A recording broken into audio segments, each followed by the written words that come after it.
Democratic lawmakers discussing President Biden's status in the race as Biden calls for unity. The president will get another opportunity to address audiences at home and abroad tonight from the NATO summit. NTD's Iris Tao has more from the White House. In separate meetings today, House and Senate Democrats talked about President Biden's viability as the party's 2024 candidate, many of them acknowledging concerns that he did not have a good debate performance. Frankly, the concerns that I've heard from people around the country, but still expressing confidence in the president. He knows that he has to be out there. He needs to continue to make that case. The American people earn their support. He's going to be on the road talking about Project 2025 and the things people care about. Do you think Joe Biden all the way. Yes. Joe Biden. Yes. Meanwhile, a few House Democrats are calling for him to drop out. A dismissive letter is not going to change any minds. But the White House on Tuesday said Biden would not stop. Some congressional members who feel differently, that is up to them, right? The president wants to continue. He's going to have those conversations. He's going to engage. And tonight, President Biden is speaking at a high-stakes NATO summit in D.C. He's also holding a virtual meeting with Democratic mayors from across the country, another move to quell concerns and rally his party. Reporting from the White House, Iris Tao, NTD News. The aftermath of an alleged Russian attack on Ukraine. Dozens of civilians are dead. The United States continues weighing in, condemning the strikes. Russia, meanwhile, defending itself before the United Nations today. NTD's international correspondent Arian Pazdar has the update. Ukraine now says that over 40 civilians are dead after Russia attacked multiple cities on Monday. Now, at the center of attention is a children's hospital in Kyiv, which Russia denies targeting. The Russian and Ukrainian ambassadors faced off at the United Nations on Tuesday. Russia says videos show that its forces targeted military factories in Monday's attack. 5 rockets of the Russian Air Force strike the factory. Also, it's clearly seen that a single rocket hits the children's hospital. A rocket of the air defense of Ukraine. It's impossible to mistake it. Ukraine, meanwhile, claiming videos show the exact opposite, saying Russian missiles hit the hospital. Secretary of State Antony Blinken on Tuesday, siding with Ukraine. It's particularly despicable that we would see this attack. And the State Department on Tuesday also voicing concern about a meeting between Russian President Vladimir Putin and Indian Prime Minister Narendra Modi. We continue to urge India to support efforts to realize an enduring and just peace in Ukraine. India's Prime Minister said this while in Russia on Tuesday, just one day after the alleged attack on the children's hospital. The sight of innocent children dying shatters your heart, and that pain is extremely horrific. Modi is urging Putin to practice diplomacy. Arian Pazdar, NTD News. With NATO leaders celebrating its 75th anniversary in Washington this week, how is the alliance balancing its diplomacy with Russia while preparing for possible military confrontations? Joining me now is Jason Beardsley, Senior Coalitions Advisor for Concerned Veterans for America and former Senior Advisor at the Defense Department. We'll discuss NATO's support of Ukraine and the alliance's role in the Indo-Pacific region. Retired Master Sergeant Jason Beardsley, thank you very much for joining us today. Great to be with you, and what a week, right? Absolutely. You know, NATO leaders are meeting in D.C. for the 3-day summit starting today. U.S. officials are saying that there will be a path announced for Ukraine to be part of NATO in the future, but in the past they said that it's contingent upon the war ending. Do you see there being a possible alternative route where Ukraine can join NATO during the war? No, not unless leaders both on this side and that side of the Atlantic have changed something about the articles. One of the things that allows a member to apply for NATO membership is that there are no border disputes or ongoing skirmishes or wars. That's certainly not the case with Ukraine, and any discussion of bringing Ukraine into the allegiance while there are ongoing disputes and a war actually reduces the security of the NATO members. So that would be a mistake, and I think the very fact that they're vocalizing or verbalizing this bridge is something suspect. So it's something I think we need to keep a close watch on.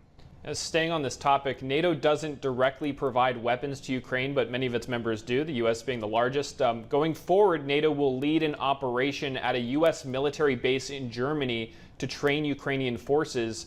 Since Russia's invasion of Ukraine, how has NATO provided for Ukraine and how effective has it been?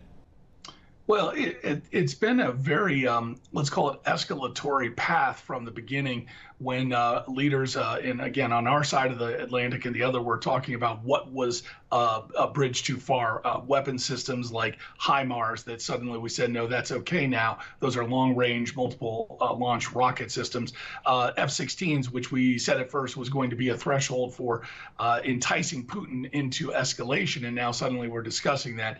So NATO has been very direct about military support through its member countries. The United States alone has given something like $54 billion in direct military assistance. We're talking about almost 100 tanks and hundreds and hundreds of thousands of other pieces of equipment, artillery, fire systems, unmanned aerial systems. Other NATO countries have contributed to that as well. So it's been a significant amount of military influence, which really begs the question that I think you would, your audience deserves to know is, as Putin has said, does this not make this a war with NATO? And by implicit design, it actually has become something of that, a proxy war. And now, with diplomatic strategies, is NATO, using those to engage with Russia? How are they navigating that sensitive line, engaging with Russia while also preparing for potential military operations? I really think this is the disappointing thing for a lot of Americans and veterans like myself. I represent Concerned Veterans for America, who we've been through the endless wars of Iraq and Afghanistan, and we've watched as our politicians have squandered some of the investment we've made in blood and treasure overseas. So now what we're looking for is, where is the diplomacy that the United States ought to be pressuring Ukraine to get on an off-ramp to a détente period?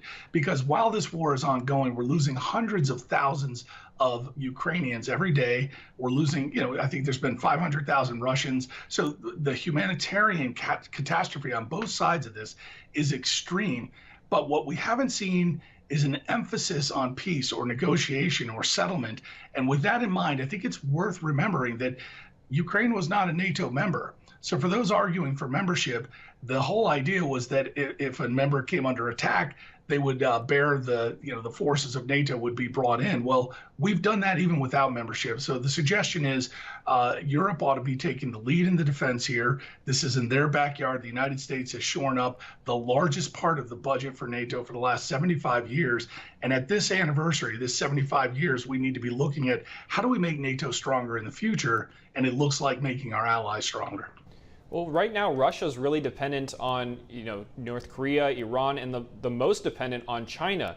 They're getting most of their tools and equipment to make weapons and tanks from the Chinese Communist Party. What can NATO do to beef up its cooperation with partners in the Indo-Pacific to combat threats posed by the Chinese regime? Well, one of the things they can do is focus and prioritize the American investment where it most is necessary. So that's another reason why we ought to look at NATO to shore up the defense in Europe so the United States can invest in the Indo-Pacific. One of the tragic consequences of this proxy war that the United States is supporting through Ukraine is it has driven Russia into the arms of China, closer to China than they've ever been, and with North Korea and with Iran. So the proposed, from the outset, the proposed purpose here was to hurt Russia, was to strangle their economy. But in adaptation, the Russians have figured out how to have a wartime economy under the sanctions regime of the United States. And they've actually produced and grown to some effect during this war and become closer with other of our near peer rivals. So everything we've set out to do here is having unintended consequences. And veterans like myself, who served in wars before, we're very skeptical when it comes to big plans and big ideas that end with these unintended consequences. Retired Master Sergeant Jason Beardsley, thank you very much for your time here today. Thanks for having me on this tough discussion. Thank you for watching the Capitol Report. If you want to see our full broadcast, check us out at epochtv.com.